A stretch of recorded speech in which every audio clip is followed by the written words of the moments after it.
Qui a vraiment le pouvoir de transformer nos vies? Est-ce un élu avec sa légitimité démocratique et ses budgets publics? Est-ce un entrepreneur avec sa capacité d'innover vite et de changer les usages? Ou est-ce la société civile qui impose de nouveaux récits et de nouvelles pratiques? C'est la question qui traverse notre nouvel épisode de rentrée, le 42e. Et aujourd'hui, nous allons la poser sur un champ concret et qui nous impacte toutes et tous, c'est celui des territoires en transition. Des territoires qui doivent en même temps réduire leurs émissions, réinventer leur mobilité, protéger leurs ressources et garantir la justice sociale. Pour en parler, mon invité est Nicolas Perrin. Il est à la fois entrepreneur, fondateur de Durable et élu vice-président du conseil départemental d'Ille-et-Vilaine. Deux casquettes et un même enjeu, comprendre comment un territoire change et surtout qui en détient vraiment le pouvoir. Je suis Fouad Souak et bienvenue dans Nouveau Récit. On a besoin de l'écrire, on a besoin de le voir, on a besoin de l'entendre. Nouveau récit, C'est vrai que le nouveau récit, on en parle de plus en plus. Nouveau récit. c'est important pour le chemin qu'on a à faire. Ce nouveau récit, c'est ce qui m'a plu à venir aussi. Ils sont pas nouveaux, ces récits. Nouveau récit. Bonjour Nicolas, Bonjour, comment vas-tu? très bien. Merci d'avoir accepté mon invitation. Merci beaucoup pour cette invitation qui m'honore. En plus, le 26 août, je me suis dit, mais qu'est-ce qu'on va trouver un invité pour lancer la nouvelle saison? Tu étais sur le pont. Tu es bien tombé. Moi, j'ai repris déjà depuis 3 semaines à peu près. Ah ouais, c'est vrai? Je suis plutôt un juillettiste Ouais. sur les vacances. Ouais. Ah, moi, il y a 3 semaines, j'étais dans un van au Québec, c'était magnifique, mais avec une petite fille qui a fait une varicelle. Quelques nuits blanches. Pas Quelques de nuits bol. blanches au final pour réfléchir à notre entretien, qui préfigure un petit changement au sein de cette ligne éditoriale de Nouveau Récit dont j'ai déjà eu l'occasion de te le présenter parce que au fil de ces 42 épisodes, qui donc interrogent la manière dont les récits façonnent un petit peu notre monde et où les récits donc se transforment finalement les idées en action.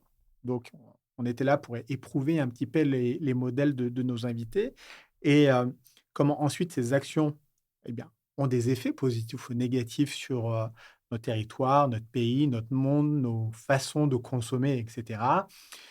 Il y a quelque chose qui revenait vraiment très très souvent, c'était ce triptyque de l'inaction et qui plaçait au centre, au final, la manière dont euh, les élus ont la capacité de transformer finalement notre monde, les entrepreneurs aussi, qui en transforment les usages, et la société civile, qui peuvent aussi en fait être une source de changements relativement profonds. De propositions ou de contre-pouvoirs aussi. Mhm.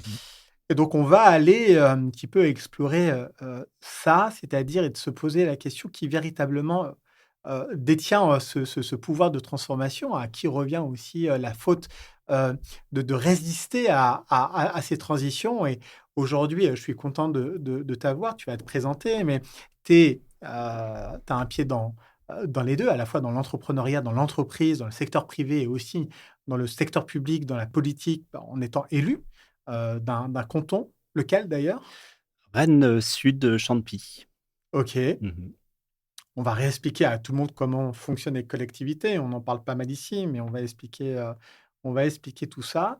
Et donc, tu es ce témoin justement de la capacité des collectivités et des pouvoirs publics à initier le changement pour le bien, parce que collectivité, c'est quand même ce qui est censé contribuer ou améliorer le bien commun. Et évidemment, les entreprises qui se responsabilisent de plus en plus, qui investissent le champ social de plus en plus, Pour certaines qui d'entre elles, ouais, tout à deviennent fait. ouais, un acteur, même citoyen et politique. Alors, avant d'aborder tout ça, le chantier est large. Vaste mission, en effet, de définir qui a le pouvoir dans ce triptyque-là, sachant que tout le monde en détient un petit peu, à la fois les citoyens. On a quand même des exemples récents plutôt intéressants de renversement du pouvoir par les citoyens. Moi, j'ai été beaucoup marqué par l'épopée Yucca Mmh. en son temps, que j'ai trouvé vraiment particulièrement intéressante et qui a fait à un moment, changer de perspective et de paradigme sur l'industrie agroalimentaire et sur la Mmh. façon de produire, Un très bon exemple, ouais. qui, je trouve, n'est peut-être pas encore assez suivi, d'autres effets sur d'autres secteurs. Il pourrait y avoir, beaucoup de choses mises en place puisque les citoyens, les consommateurs ou les consommateurs, ont un pouvoir, assez important dans la société d'aujourd'hui. Alors on va revenir et tout d'abord, j'aimerais bien que tu te présentes, que tu nous dises un petit peu, qui tu es, quel est ton parcours, ton pédigré, tes engagements, tes inspirations. Mmh. Voilà. Qui je suis? Eh bien, moi j'ai grandi, en Charente-Maritime, dans une cité, HLM, en Charente-Maritime, avec ma mère, voilà, un univers, plutôt, austère d'une certaine manière, dans l'enfance, mais qui m'a donné envie de changement, assez important, qui m'a, ouvert, les yeux assez rapidement sur les déterminismes, je dirais, qui pèsent, sur nous, sur, la société, d'une certaine façon sur les classes sociales, et qui m'a donné, assez rapidement envie, de m'intéresser, et de creuser comment, générer du changement, un petit peu plus de justice sociale. C'est vraiment ce qui m'a animé, notamment, juste après mon bac où j'ai été, alors objecteur de conscience, un peu rebelle peut-être, mais dans un centre social, dans un quartier prioritaire de la ville à Poitiers, Mmh. et où, en faisant, de l'animation, de l'aide aux devoirs, tout simplement, je constatais que, finalement avec, un peu d'attention, peut-être un peu, oui, d'empathie aussi, et du boulot bien sûr, et bien on pouvait, accompagner, des enfants, des familles, et bien à renverser, un peu la table ou en tout cas à ne pas, subir autant, la détermination Mmh. qui aurait pu, peser sur elles. Et je me faisais fort, de constater que tous les enfants, de notre aide aux devoirs et bien, passaient dans la classe supérieure, s'épanouissaient, Mmh. commençaient à aimer l'école, et finalement c'était assez simple. Mais ça me donnait envie aussi de reprendre des études derrière et d'agir à une échelle un peu différente, en sociologie, philosophie finalement, Mmh. pour voir comment on peut un peu, transformer, ces clivages, et ces déterminations sociales Mmh. qui restent, malgré tout, extrêmement importantes, qu'on le veuille ou non. Toujours. Heu, Tu as été, principalement sensibilisé par ta mère à ce sujet-là? Ou est-ce que toi, tu as pu vivre aussi pendant ta jeunesse, heu, des formes d'injustice? Est-ce que tu as pu constater que, en fonction de sa classe sociale, en fonction des revenus de ses parents, en fonction du quartier dans lequel on habitait, on pouvait être traité différemment? On n'avait d'ailleurs pas les mêmes chances que ceux qui pouvaient vivre dans Moi, j'ai vu ma d'autres mère conditions. pleurer, tous les mois, quand elle faisait les comptes, Mmh. et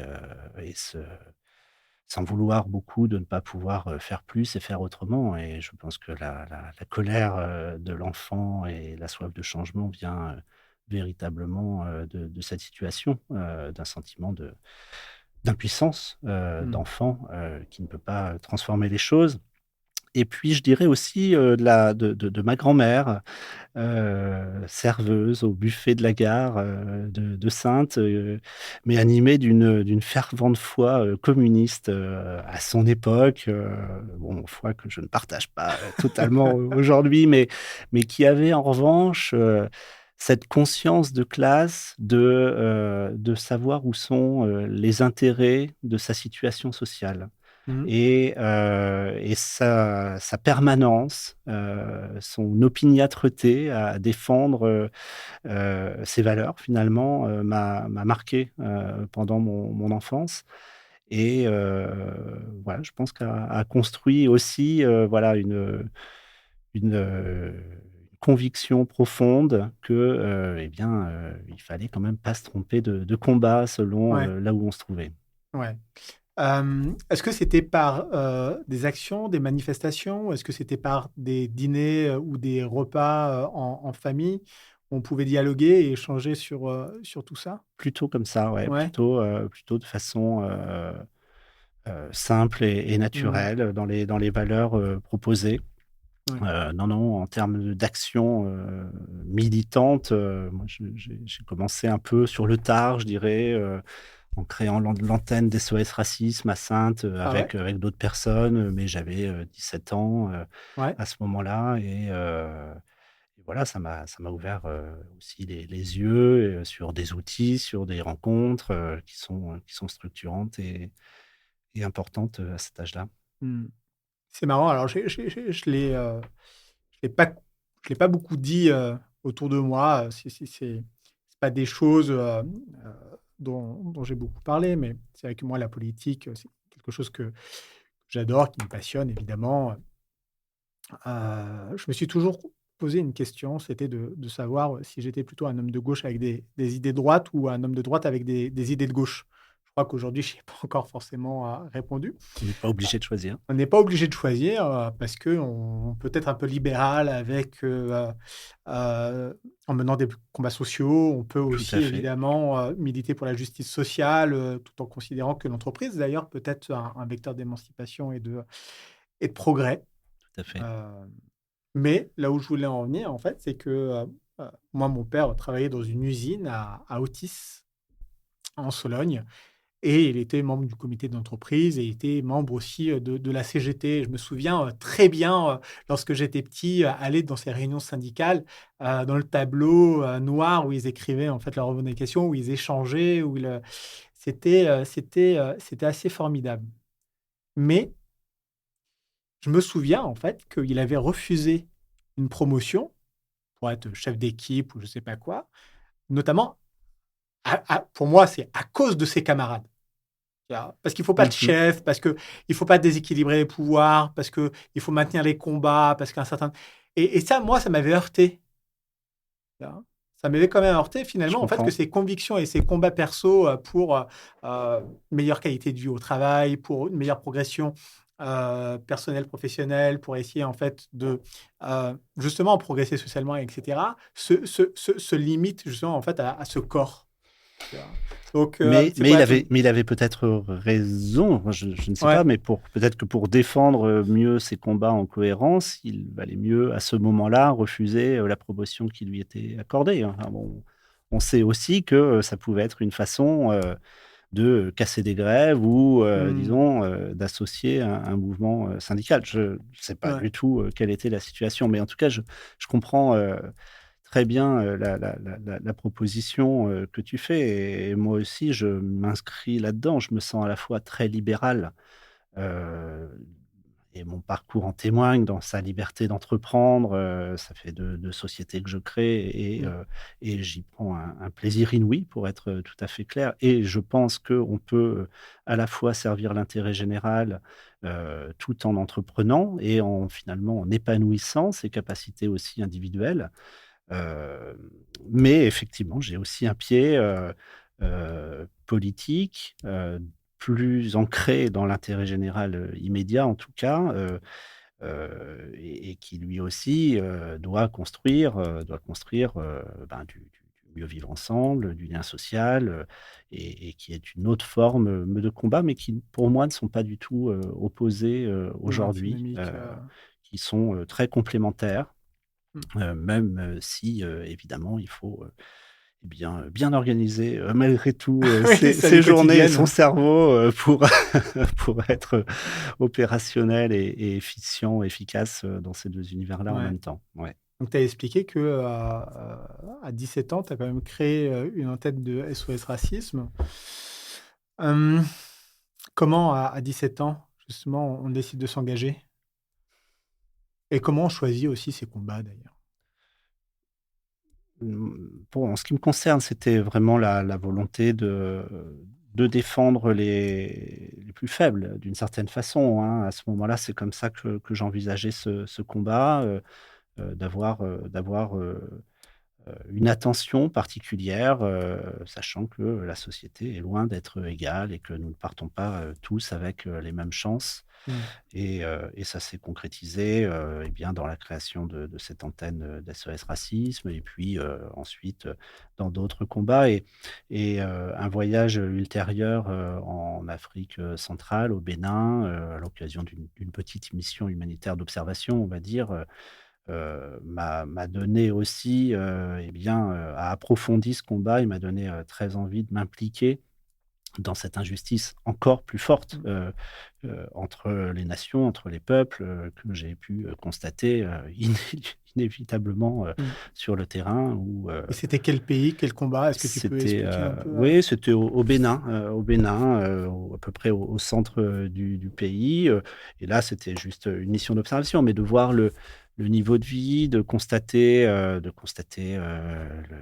taux de mortalité à la naissance, la situation, m'a vraiment, donné envie de me cultiver aussi sur, Mmh. comprendre un peu mieux l'histoire de notre colonisation et décolonisation. Ouais. Sujet quand même assez peu abordé, dans nos cours d'histoire, à l'école, qui commence à venir. On commence et d'ailleurs, le président Macron et Dieu sait si en ce moment je ne suis pas toujours, très en phase avec lui, mais sur ce sujet-là, je Mmh. trouve qu'on a un petit effort mémoriel qui arrive et qui est, très intéressant depuis quelques années, Mmh. sur la reconnaissance tout simplement des crimes contre l'humanité que la France a pu faire en Algérie, mais aussi Mmh. maintenant au Cameroun et puis, sur, tous les à côté de la colonisation, qui étaient, en réalité, extrêmement, violentes, et contraignante de la décolonisation qui n'a pas mis fin,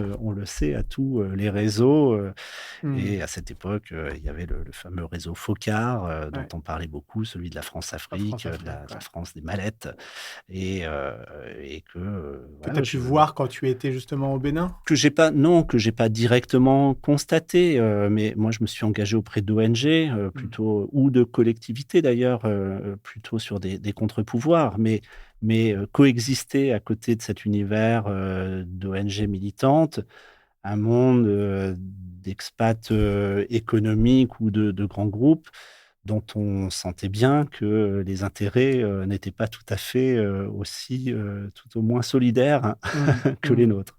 Ouais. Je crois qu'il faut continuer de se dire, je trouve que c'est important que la France a bénéficié, très largement, dans la construction de ce niveau de vie et de ce confort que nous sommes très heureux aujourd'hui, d'avoir, et bien, de ressources, à très moindre coût, très largement, liées, au pillage que nous avons installé, Mmh.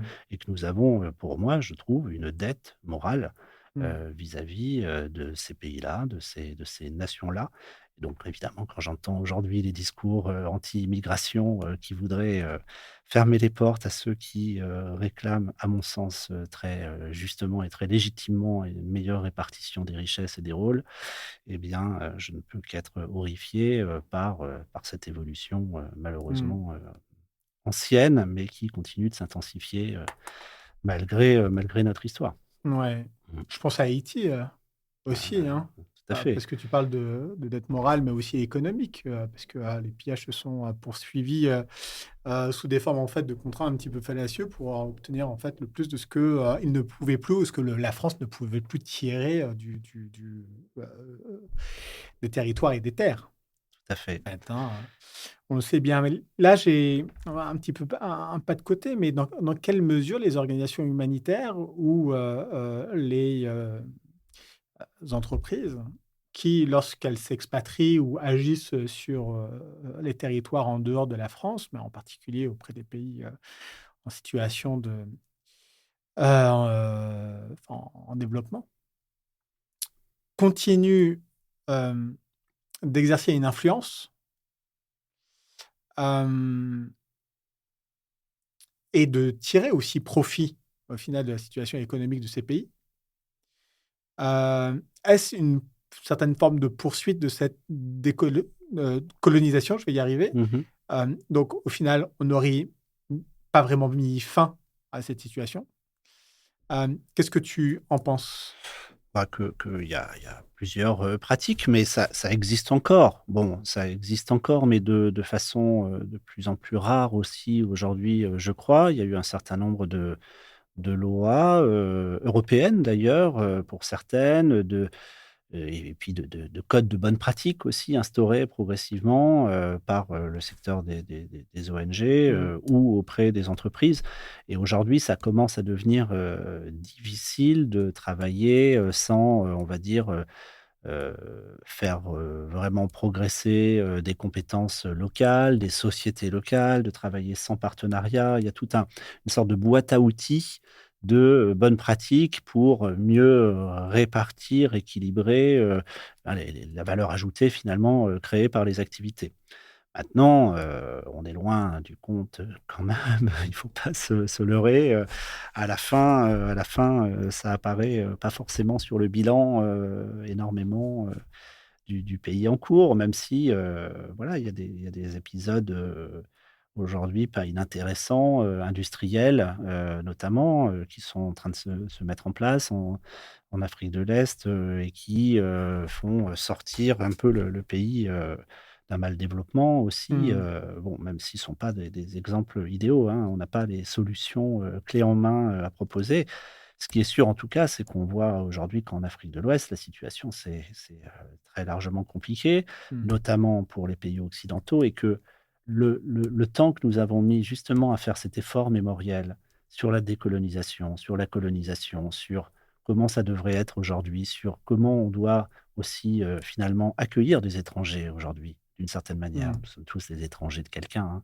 Mmh. Eh bien, a causé notre perte. En tout cas, la perte de la France, aujourd'hui dans son influence, un peu partout, en Afrique de l'Ouest et Mmh. c'est, certainement, regrettable, puisqu'il y avait aussi heureusement, des liens de fraternité, et de diaspora aussi, importante qui s'étaient construits et voilà, pour avoir, vécu, pour ma part, quelques années entre le Mali, la Mauritanie, le Maroc, le Bénin un peu, le Togo, enfin durant 7 ans. Mmh. Je suis, triste aujourd'hui de sentir que, la situation, s'est, finalement encore dégradée, et que ce ne sont pas les dictatures, militaires, qui, sont, accompagnées par la Russie qui risquent d'installer, Un meilleur futur, un c'est ça. meilleur futur aujourd'hui pour ces pays-là, ouais. Et ton futur après l'Afrique, ça a été quoi? Après l'Afrique, eh bien, ça a été le retour, au pays, Ouais. pour ma part, l'arrivée en Bretagne finalement, en ce qui me concerne, et la découverte de cette belle région, Ouais, donc un pour, breton d'adoption. un breton d'adoption effectivement, la mère de mes enfants, est bretonne et donc je me suis, assez naturellement retrouvé, dans cette région. Et c'est assez intéressant de voir quand on arrive de l'étranger après 7 ans, moi, Nouakchott, par exemple, les 3 dernières années, j'étais, un peu le bras droit du maire de la capitale, du maire de la ville, OK. j'avais, une position de partenaire institutionnel un peu privilégié, on va dire et Mmh. c'était très, très intéressant donc bon, je pense que j'ai appris, beaucoup, et on a eu des OK. réalisations d'ailleurs, dont je suis, très, très fier, avec les ONG ou les coopérations décentralisées avec lesquelles j'ai travaillé. Mmh. Mais pour autant, ce parcours et ces compétences sont très difficiles à valoriser, en France où, on a un peu l'impression, que, eh bien, c'est un peu du tourisme, déguisé, Mmh. ou alors, des surcompétences, enfin bon, et il s'est avéré finalement que, ça a été la meilleure chose finalement pour moi, a été que de créer, ma propre société, Mmh. pour tracer mon chemin et trouver ma place, dans cette société, hein, d'une certaine manière. Ouais. Qui plus est, ça faisait enfin, c'était aussi le fruit d'une réflexion. C'est-à-dire que quand on est, en Afrique de l'Ouest pendant, 7 ans, en ce qui me concerne et que on essaye véritablement de réfléchir justement qui a le pouvoir de changer les choses pour Mmh. rejoindre, la thématique d'aujourd'hui. Eh bien, on se rend quand même compte au bout d'un moment que, celui qui là où se trouve le pouvoir de réellement changer les efforts financiers qui peuvent être faits, les modes de relations, les modes culturels de fonctionnement, c'est quand même plutôt au nord, Mmh. finalement, et en Occident. Et je suis rentré aussi dans cette dynamique-là que de me dire, puisque l'Europe est un miroir aux alouettes pour le reste du monde qui veut le devenir, eh bien, à nous d'installer aussi une autre façon de Mmh. consommer, de produire, plus dans l'économie circulaire, plus de façon eh bien, éco-responsable aussi dans la gestion de nos ressources. Et c'est ce qui m'a animé dans le Mmh. retour, et plus de façon équitable aussi socialement. Mmh. Et donc, je me suis intéressé à la question du gaspillage, puisque quand on rentre d'Afrique et qu'on va dans des grandes surfaces, c'est de la Ouais. palissade, mais c'est toujours vrai. On a d'abord un effet de sidération, parce Ouais, c'est qu'on la on a quantité oublié, de ouais, quantité de choix qui ouais. s'offrent à nous. Et comme il m'est arrivé de constater qu'il y avait beaucoup de produits qui résidaient dans les poubelles de nos supermarchés, j'ai essayé de trouver des solutions. Alors, pour reformuler un petit peu, c'est finalement en revenant en Afrique, en considérant que, il y avait un certain nombre de pays qui pouvaient ou qui avaient vocation à dupliquer les modèles, pour assurer leur propre développement et croissance et qu'on leur conseillait quand même plutôt de pas, dupliquer ce qu'on faisait, de plus mal. Il fallait qu'on se change soi-même. Exactement. C'est hyper intéressant ça comme démarche intellectuelle. Mais c'est en tout cas, ça a été, le constat que j'ai pu faire, c'est finalement à nous de changer, les modèles pour Mmh. essayer, d'infuser, des modèles qui sont, plus vertueux. Et d'ailleurs, on constate qu'aujourd'hui, où le Maroc, par exemple, développe, du solaire, beaucoup plus rapidement. Alors, on va dire qu'ils ont un gisement, plus important, mais il n'empêche qu'ils ont pris, de bonnes habitudes Mmh. bien avant nous. C'est une très bonne chose. Mais Heu, voilà, on peut plus continuer avec notre modèle, on va dire linéaire de production. On extrait, on transforme et on jette. On Mmh. voit bien que ce modèle, il va dans le mur en Mmh. termes de ressources, en termes d'émissions carbone, en termes de pollution, en Mmh. termes de biodiversité. Et que, aujourd'hui, il faut installer d'autres pratiques. Mais voilà, j'avais un peu plus d'espoir en rentrant il y a 13 ans, peut-être, qu'aujourd'hui, même si les choses changent d'une Ouais. échelle différente. Mais, je Et donc cette suis, première entreprise que tu as fondée, ouais. c'était quoi? Et donc j'ai, cofondé, puisque je me suis d'abord, ce qui s'appelle Phénix, Ouais. qui est une entreprise de lutte contre le gaspillage, donc dont la base de l'activité est de récupérer les invendus de la grande distribution, Mmh. qui sont nombreux, pour les revaloriser, auprès des acteurs de l'aide alimentaire qui OK. sont malheureusement aussi, très nombreux. Et aujourd'hui, cette société, eh bien, récupère à peu près 100 tonnes, par jour, de produits alimentaires dans Mmh. environ 2 500, grandes surfaces en France, et en Espagne et au Portugal. Et ce qui, génère environ, 200 000 repas par jour auprès de l'aide alimentaire, un peu partout en France. Et donc c'est une fierté, durable Ouais. que d'avoir, contribué, parce que j'étais pas tout seul, hein, mais à créer cette société, qui a du sens à la fois en termes écologiques, parce que ces biodéchets, eh bien, génèrent du Mmh. carbone si on n'en fait rien. Et en plus, et évidemment en plus social, parce que ça a du sens que de les apporter à des personnes qui en ont besoin. Quand bien même on doit regretter que leur nombre ne cesse d'augmenter, puisqu'on a environ 6 millions aujourd'hui de Français qui font Ouais. appel à l'aide alimentaire, au moins une fois par an en France. Mmh. Et c'est quand même, un chiffre qui doit nous interpeller. On était à 3,5 millions à peu près il y a Mmh. 10 ans. Et donc, il a quasiment, doublé. Mmh. C'est un signe des temps aussi. On a reçu ici, le fondateur de Bisque Oui, et qui est une très belle boîte qui malheureusement qui était, ils ont dû mettre oui, la clé sous la porte, mais je suis très, très content en fait de l'avoir reçu ici. Hem, en gros, ils récupéraient les légumes moches qui ne passaient pas, le contrôle qualité des grands industriels. tout à fait. Pour ensuite redistribuer ces produits-là, non pas aux consommateurs particuliers, mais à la restauration et restauration collective. Et oui, mais c'est une super idée. Et malheureusement, ils ont subi le Covid Mmh. de pleine face, mais je trouve que le besoin, en tout cas, existe encore. Et qu'il y a aussi une responsabilité, pour le coup, là aussi, des pouvoirs publics à peut-être, eh bien, d'abord, instaurer d'autres modèles sur quel est le bon calibre des produits.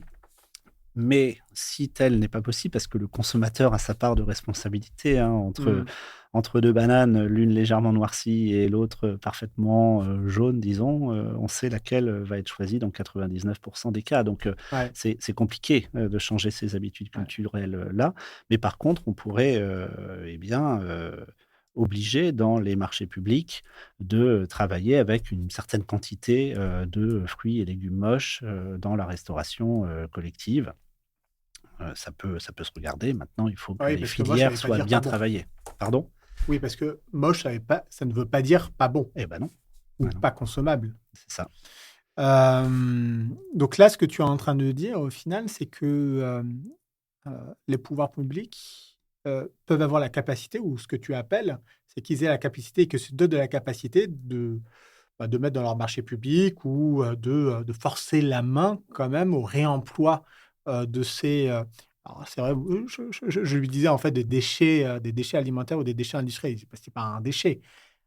Malgré tout, les industriels le considèrent, comme tel. Oui, oui, tout à fait, mais justement, plutôt le voir comme une ressource que Oui. comme un déchet. Mais en tout cas, les acteurs publics, ont ce pouvoir, que d'essayer, en tout cas, d'accompagner les filières plus vertueuses, Mmh. plus efficientes, qui peuvent se mettre en place. Alors, avec aussi, la limite quand même du code des marchés publics Mmh. qui, n'est pas toujours simple pour favoriser, on va dire, des entreprises plutôt que d'autres. Mais il y a des exemples, malgré tout intéressants au département, d'Ille-et-Vilaine, aujourd'hui, par le biais d'une coopérative, Braise Achat, nous avons réussi, sur les derniers mois, hein, le bilan, devra être, plus complet, dans les mois qui viennent, mais Mmh. à augmenter très fortement, l'utilisation de produits bio et locaux Mmh. et de produits locaux, non bio aussi. Mmh. Et ça, c'est aujourd'hui très important, on le sait, dans le cadre de la loi Egalim, mais dans le cadre de l'accompagnement aussi, eh bien de notre agriculteur, de nos agriculteurs, pardon, qui, on le sait, ont des problèmes, eh bien de rentabilité, pour certains, Mmh. mais aussi de mode de production. Et donc, à la fois en garantissant, des revenus, on peut aussi, accompagner, je l'espère, vers des modifications, progressives, de pratiques peut-être un peu plus vertueuses aussi, pour l'environnement. C'est hyper intéressant ce que tu dis là, parce que, on parle évidemment aussi, de nos capacités individuelles à faire des choix et puis à arbitrer un certain nombre de choses et à se limiter aussi dans, ces choix-là. Donc d'avoir des croyances ou de ne pas vouloir expérimenter soi-même, Alors je ne sais pas si la plateforme existe, encore, mais tu peux probablement le savoir, AgriLocal. AgriLocal, en fait, qui est une plateforme qui a été mise en place il y a maintenant quelques années et qui permet aux collectivités et notamment, en fait, aux chefs, dans les restaurants, scolaires, d'acheter, de s'approvisionner, localement et en bio. Et donc, ce qu'on nous Ouais. disait à l'époque, c'est que: «OK, c'est très bien, très sympa, mais en fait, c'est cher et moi, j'ai quand même un budget à respecter». Et alors, l'expérimentation a montré, donc il a fallu quand même convaincre Mmh. un certain nombre de chefs cuistots, essayer. En fait, ils se sont aperçus d'un truc, c'est que, en achetant peut-être plus cher, hein, de la viande ou des légumes, ils achetaient, heu, ils achetaient en fait de meilleure qualité, donc avec de meilleurs goûts et au final, en cuisinant ces produits-là, ils calibraient beaucoup mieux et il y avait beaucoup moins de déchets et Tout à au fait, final, en ça. fait, à budget constant, ils mangeaient mieux et ils jetaient moins. Et ils avaient certainement plus de protéines, in fine, moins d'eau, dans la viande, et on peut aussi se rendre compte que, même en achetant du bio, et c'est ce qu'on a réussi, dans certains collèges aujourd'hui où on expérimente, ce fonctionnement, en Ille-et-Vilaine, à baisser les coûts d'achat des ressources, Mmh. tout en faisant 100 de produits bio. Donc de meilleure qualité, meilleurs pour la santé aussi, et de produits essentiellement locaux. Donc, par contre, ça nécessite effectivement plus de cuisine, donc plus de temps Mmh. passé par les personnes, plus d'accompagnement aussi pour savoir comment cuisiner, et aussi une certaine pédagogie auprès des élèves pour accompagner ces transformations de menus. Mais le gaspillage n'a pas augmenté dans ces collèges-là, en tout cas après vérification pour l'instant. Et donc le modèle doit être déployé Mmh. maintenant à plus grande échelle. C'est ce qu'on va faire sur les années à venir. Mais il y a des modifications qui sont possibles dans les accompagnements. Maintenant, dans les freins qui existent, il y a quand même ce code des marchés publics qui lui aussi doit être Mmh. un peu simplifié, un peu transformé. C'est aujourd'hui, en théorie, interdit de territorialiser Mmh. un marché. Et ça, quand même, quand on est, comme moi, du coup, un jeune élu, je peux considérer que je suis jeune en tant qu'élu puisque c'est mon premier mandat, et bien, c'est un petit peu surprenant puisque on n'a pas la main, entre guillemets, pour favoriser un type d'agriculture plutôt qu'un autre, ou alors, à moins que de passer, comme a réussi à le faire brillamment Rennes Métropole avec Terre de Source, par Mmh. exemple, la création d'un label, alors là, en l'occurrence, sur un bassin versant agricole, qui permet, autour de la qualité de l'eau, et bien, finalement, d'avoir un marché réservé, ultra local, et Mmh. qui valorise l'agriculture locale. Mais si on n'a pas la possibilité de créer ce label, et puis c'est quand même des coûts assez longs Mmh. d'accompagner ce mouvement-là, et bien c'est aujourd'hui très compliqué de valoriser les acteurs les plus vertueux en fonction des marchés. Ouais. Il y a Donc c'est quelque là chose où à on voit transformer. aussi, en fait, au final, que les pouvoirs publics, ont des difficultés, face à d'autres pouvoirs publics, donc c'est-à-dire, les pouvoirs publics, Tout à fait. locaux, face aux pouvoirs publics, supranationaux. On pense à l'Europe, parce que le territoire, au final, Ouais. et c'est un postulat de base, qui est, normalement largement partagé, mais qui est remis en cause, c'est évidemment, en fait, que nous, notre territoire, c'est l'Europe. Donc, si on achète Pardon, notre ouais. tomate en Espagne ou en Bulgarie, je sais pas où, notre cochon en Roumanie, en fait, c'est très bien, en fait. Hein. Ah ben moi, Sauf je que suis là, un à Rennes, on n'est pas Européen content, quoi. absolument Ouais. convaincu, et je trouve ça assez incroyable ce qu'on a réussi à créer en Europe et à pacifier entre les peuples. Mais en Mmh. revanche, la libre concurrence absolue que nous nous imposons est en train de De nous très faire grosses très très limites. mal, Ouais. et est une grosse limite. Et on doit absolument être capable de réguler un certain nombre de marchés qu'on va considérer comme étant prioritaires pour notre économie, pour notre agriculture, pour nos besoins.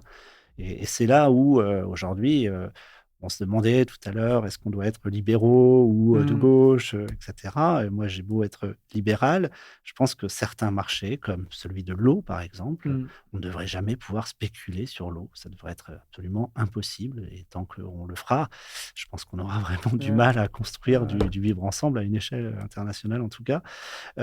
Doivent être préservés, doivent être régulés, et donc sortir d'un jeu totalement libéral, qui en fait n'est pas compatible avec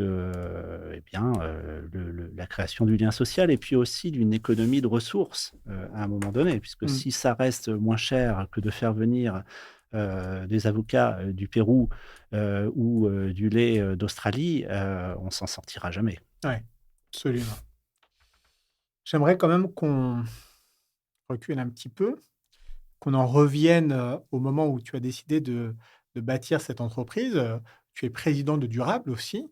Tu vas Mmh. pouvoir, nous le présenter, mais, heu, là, où, la question que je veux te poser, c'est à partir, de quand as-tu pris la décision, ou peut-être que ça s'est imposé à toi, de devenir élu?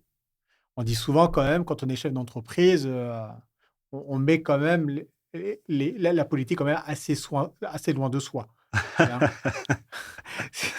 Faut pas faut OK. quand même éviter, tu vois? J'ai jamais Heu, pensé ça vraiment, c'est non. vrai? Non, C'est non, vrai? non, non. Bon, tu vas m'expliquer. Ouais, ouais. Donc, business is business et la politique aux politiques, tu vois? Hem, Donc, comment tu es devenu élu? Quel est ton parcours? Pourquoi et comment tu as Ouais, t'es ouais, ouais. passé en fait de Après, l'autre côté? enfin, peut-être que la différence, c'est que moi, je me sens pas vraiment politique. J'ai Ouais, plutôt le sentiment que je suis un citoyen engagé. Hein. engagé qui a envie de se mêler de l'action publique Ok. et qui a envie d'essayer voilà, de contribuer à son niveau. Certains diraient que c'est un élément de langage, hein, ce que tu viens de dire. Mais je comprends ce que tu veux dire. Ouais, mais enfin, pour le coup, mais c'est vrai, oui. Alors, je suis encarté, Ouais. c'est vrai, chez les écolos, par Mhm. exemple, mais je ne me sens pas devoir suivre absolument une voie de parti. Mhm. En l'occurrence, je pense qu'il faut absolument qu'on change aussi nos logiciels Ouais. politiques qui sont empreints de violence, d'absence de dialogue, d'absence enfin, finalement d'une rivalité totalement stérile, Mhm. facile à médiatiser, certes, qui vend du papier ou des heures de cerveau disponibles, peut-être, Mhm. mais qui nous fait très mal, en fait, Mhm. aujourd'hui. Pour moi, on est dans un moment où on est relativement à bout de souffle sur notre fonctionnement institutionnel. Les collectivités, et là, je peux en être le témoin, vont très, très mal, en tout cas pour les strates départementales et d'ailleurs aussi beaucoup pour les strates régionales. Mhm. Les métropoles et les communes sont encore un peu mieux loties, aujourd'hui, mais bon, par exemple, l'épargne des départements a fondu à l'échelle nationale, hein, de Mhm. 98 sur les 2 dernières années. Il n'y a plus de ressources pour Plus de investir. pognon. Il Voilà. n'y a plus de capacité d'autofinancement, là où, eh bien, les besoins d'investir sur la rénovation thermique, sur le cyclable, sur, le ferroviaire, sur, les enjeux, qui doivent être réalisés, pour prévenir un Mhm. peu, les règlements, qui sont en cours, d'un point de vue climatique, mais aussi d'un point de vue économique. Je pense Mhm. qu'on se rend bien compte en ce moment qu'on n'a pas de pétrole en Europe. On n'en a pas Mhm. du tout et plus que jamais, il va falloir qu'on décarbone, très, très vite notre économie parce que, voilà, les équilibres sont en train de changer, assez largement enfin bref, les besoins, de modifier nos fonctionnements et d'investir, massivement dans des actions, plus, concrètes et vertueuses sont importants et malheureusement, c'est le moment, que, bah, moi je dirais que l'État en ce moment choisit, national, pour assécher totalement, ces collectivités et Mhm. c'est, pour moi gravissime aujourd'hui et donc oui, j'en appelle à une réaction, pour transformer, la fiscalité, le mode institutionnel de fonctionnement de nos collectivités qui sont finalement les garants, bah, les plus immédiats du vivre ensemble, du lien social, de nos activités quotidiennes. Ouais. Aujourd'hui, les départements, c'est, la protection de l'enfance, 6 000 enfants placés, en Ille-et-Vilaine. On en parle peu, on les voit Mhm. peu et ça participe largement à la cohésion, sociale. C'est la perte d'autonomie, pour les personnes, âgées ou pour les personnes en situation de handicap. Je crois qu'on va, gagner, 10 points, de personnes de plus de 65 ans sur les 10 prochaines Mhm. années et donc on sait bien qu'il y a un enjeu à accompagner, le vieillissement qui est absolument essentiel, au moment où les départements n'ont plus d'argent, alors que c'est lui qui a cette compétence. Donc Mhm. c'est grave, Mhm. il faut qu'on réagisse. Euh, je lisais un article de Radio France et dans cet article, c'était le modérateur de Radio France. On lui posait la question, mais pourquoi les responsables politiques ne répondent jamais aux questions?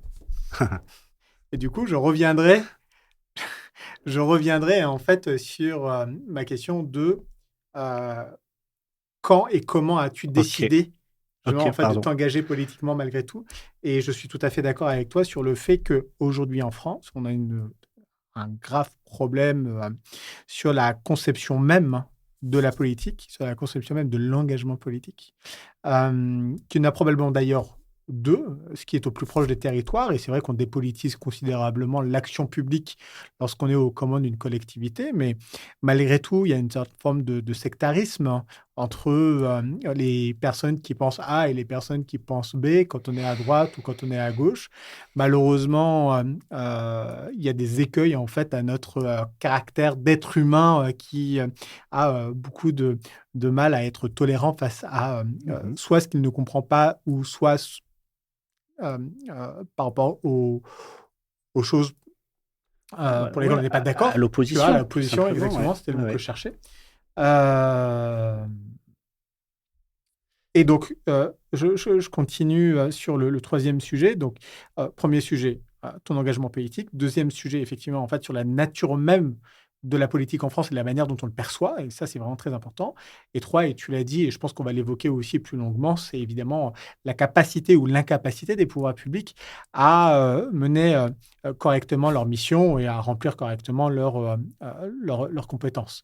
Et Dieu sait si les départements sont l'acteur numéro un des solidarités. Tout à fait. Et est-ce que, parce que finalement, en fait, les coups de boutoir dans les collectivités territoriales et dans les départements, ça existe depuis longtemps. On sait très bien que Manuel Valls, pendant un temps, a voulu les supprimer. Tout à On fait. sait que ça revient régulièrement. Et est-ce qu'au final, en asséchant les capacités d'autofinancement, en asséchant aussi les budgets, on force les départements à assumer leurs compétences obligatoires sociales au détriment de notamment culture, sport, numérique et compagnie. Tu vois. Donc, troisième sujet. Ok. Voilà, tu as 3 heures. Ouais, c'est ça. Alors, Non, commençons comme je déjà me sens par. pas vraiment politique, je vais Oui. répondre à ta première question. Non, mais c'est intéressant. non, Non, non, mais c'est mais intéressant en fait de se dire, je prends quand même une carte parce que je pense que on devrait faire deux choses. Je pense qu'on devrait rendre le droit, enfin l'obligation de vote dans les entreprises obligatoire euh, pour les syndicats, pour la représentation syndicale. Je oui, pense que ça devrait être ce absolument serait obligatoire. une bonne chose, je suis d'accord. Et deux, je pense en fait qu'on devrait favoriser l'adhésion aux partis politiques parce que c'est une agora de débat en fait relativement sain et on devrait pouvoir le Relativement valoriser. intéressante. Oui, peut-être pas ça, mais au Pas moins toujours, intéressant. mais souvent. Tu vois, Non, donc, non. vas-y, raconte-moi un Mais peu pourquoi comment tu pas as- obliger, d'ailleurs, comme certains pays le font, hein, l'Australie, un vote obligatoire aussi pour tous, avec Ouais, le droit Belgique aussi, de je voter crois. blanc, mais en tout cas de s'exprimer à un moment Ouais. donné, parce que c'est vrai que c'est un problème qui est important. Moi, je me suis inscrit en politique parce que d'abord, j'ai toujours considéré que ce que je faisais en matière finalement professionnelle, que ce soit au sein d'ONG ou d'une entreprise sociale comme l'était Phoenix, avait un ancrage assez fort dans l'intérêt général. Ouais. Et moi, j'ai toujours considéré que c'était aussi une forme de politique locale que d'agir de cette façon-là. Donc, la frontière n'est pas si importante que ça Mm. dans mon esprit, tout au moins. Et il se trouve que dans mon époque Phoenix, les 7 ans que j'ai passés dans cette société, j'ai eu l'occasion de travailler aussi sur la restauration collective en accompagnant la ville de Rennes à réduire de façon de 50% finalement le gaspillage réalisé dans les cantines scolaires. Et la ville a très bien fait son boulot derrière. Euh, et j'ai vu, et j'ai appréhendé aussi et beaucoup apprécié à quel point quand des élus locaux s'engagent, s'investissent, cherchent à innover, ont les coudées franches aussi de le faire, eh Mm. bien, on peut transformer les choses d'une échelle aussi extrêmement conséquente. Et bon, ben là, à l'échelle de la ville de Rennes, 12 000 repas jour, eh bien, diminuer de façon assez conséquente le gaspillage tout en améliorant la qualité des repas servis, par exemple. C'est un Mm. exemple. Mm.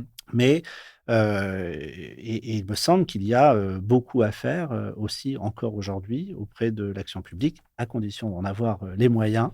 Ouais. Et il y a quand même, alors je réalise aussi maintenant un petit peu mieux en étant dedans, un champ de contraintes aussi un peu plus important que ce que j'avais imaginé Ouais. initialement à aligner pour réellement faire changer les territoires, hein, Le fameux principe de réalité. bien sûr, Ouais. c'est normal, on apprend, mais voilà, c'est ce qui m'a donné envie de m'engager, de réfléchir, Mmh. avec d'autres et il se trouve que j'ai eu la chance d'être, élu, sur, Mmh. eh bien la 1re, élection auquel, je me présentais et Mmh. donc ça a été une petite surprise, hein, pour être, C'est vrai? Ça a tout à été fait difficile de transparent. faire sa place pour, justement déjà être candidat à la candidature et ensuite être le candidat désigné sur le canton? Alors dans mon cas, pas beaucoup parce que finalement j'ai été, propulsé, on va dire, co-porte-parole, de la campagne des départementales alors que Ah je ouais? venais juste d'adhérer, au parti, écolo. Super intéressant. Oui, après il y a eu des débats, internes, on était plusieurs, sur le même canton et puis, bah, il y a eu Mmh. des choix démocratiques, qui ont été faits, et voilà, c'est logique, Ouais. mais bon, en tout cas, bon, aujourd'hui encore, moi, ce qui compte aussi beaucoup pour moi, c'est, la bienveillance, Mmh. avec les gens qui nous entourent, de pouvoir réfléchir, de pouvoir raisonner, de pouvoir essayer de se Elle projeter. existe? Elle existe, Ouais. oui, oui, elle existe, mais elle existe pas partout. Ouais. Elle existe, pas partout et il faut reconnaître que, la vie, politique, pour le coup, est, très musclée, Mmh. malgré tout, est faite, parfois, d'une certaine forme de violence, Mmh. qui, j'avoue, personnellement, m'en éloignerai vite, Mmh. parce que je crois vraiment qu'il faut qu'on change ce mode de fonctionnement-là aussi et quand on voit, le désaveu, finalement les taux d'abstention assez énormes, élection après élection, sauf quand il y a un impératif démocratique, urgent, on sent bien, la difficulté aussi des gens à s'engager, à faire partie sur des listes municipales. En ce Ouais. moment, c'est les municipales qui se préparent et j'entends, beaucoup dire, autour de moi que, eh bien les listes vont être, difficiles à faire. On a vu, Mmh. les taux aussi d'abandon, de maires, de Absolument. démissions qui ont Mmh. été extrêmement importants.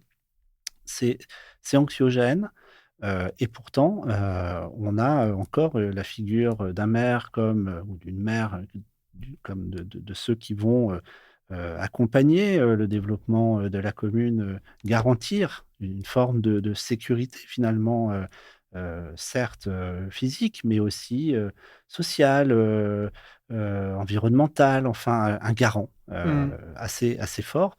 Et pourtant, plus personne ou de moins en moins de personnes veulent y aller. Ça dit bien quelque chose. Il faut qu'on Ouais. arrive à transformer les relations, à À faciliter, pacifier un à peu, pacifier, sortir de la polarisation, très forte. mmh. Bon, malheureusement, on n'est pas sur cette tendance-là aujourd'hui.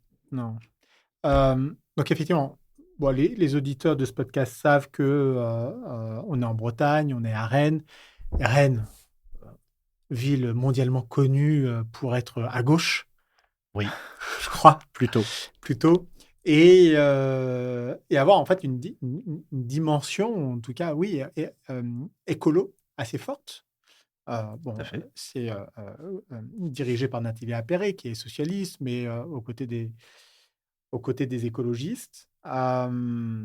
Le département aussi est socialiste, à gauche, je dirais plutôt à gauche que socialiste en vérité, Mmh, parce que tu es vice-président, du département, tout donc à en fait, charge du numérique, de l'IA et du budget bas carbone, il me semble, tout à fait. si je ne me trompe pas. Euh, Comment tu as choisi ou comment a été, distribué un peu ces portefeuilles au conseil départemental? Et ensuite, ce que j'aimerais bien aussi que l'on explique aux auditeurs, c'est la particularité de cette, collectivité où, on élit, en fait, des conseillers départementaux. Mmh, Donc ils ont toutes et tous, une légitimité extrêmement forte. tout à fait. Alors maintenant depuis, Les binômes. 2 mandats, ce sont des binômes, effectivement, femmes et hommes. Et ensuite, l'assemblée départementale, se réunit, il y a des forces en présence, ils se réunissent et ils votent pour un président. Et donc, le président, en fait, est élu parmi ses pairs. Et donc, un suffrage indirect. Tout à fait, tout à fait, c'est très bien résumé. C'est ça? Tout à fait. Euh, Comment ça se passe, la distribution un peu de ces portefeuilles. Euh, Alors, la distribution des portefeuilles, c'est pas ce qui nous a occupés dans un premier temps. Donc, moi, je fais partie d'un groupe écolo. On était 10 écolos élus, principalement sur Rennes, ouais. enfin uniquement sur Rennes Il y a d'ailleurs. combien de conseillers départementaux au total 54 Ouais. en Ille-et-Vilaine. Et il y avait, si je ne dis pas de bêtises, 18 élus socialistes Ok. sur les départements. Et donc, la majorité pouvait être faite en quelque sorte Mm. par les écologistes. D'un côté comme de l'autre. Mm. Et nous avons très naturellement et immédiatement entrepris des discussions avec le groupe socialiste, Mm. mais pas autour des postes dans un premier temps, mais plutôt autour du programme. Ouais. Et donc, nous avons passé à peu près 3 jours et 3 nuits à la table de négociation, à fixer des lignes jaunes, oranges, rouges, Ouais. sur ce qui et sur ce qui nous réunissait aussi beaucoup, hein, puisqu'il y avait, je dirais, 90% de lignes facilement convergentes Mm. dans nos programmes. Il faut être d'abord très honnête et Mm. toujours s'en souvenir, parce qu'en réalité, finalement, on s'affronte parfois pour des choses importantes, mais Ouais. en étant d'accord sur vraiment la grande Ouais. majorité. Et c'est important de se le Important, ouais. redire parfois. Mais nous avons effectivement fixé un certain nombre de lignes rouges, notamment, notamment sur les mobilités, Mm.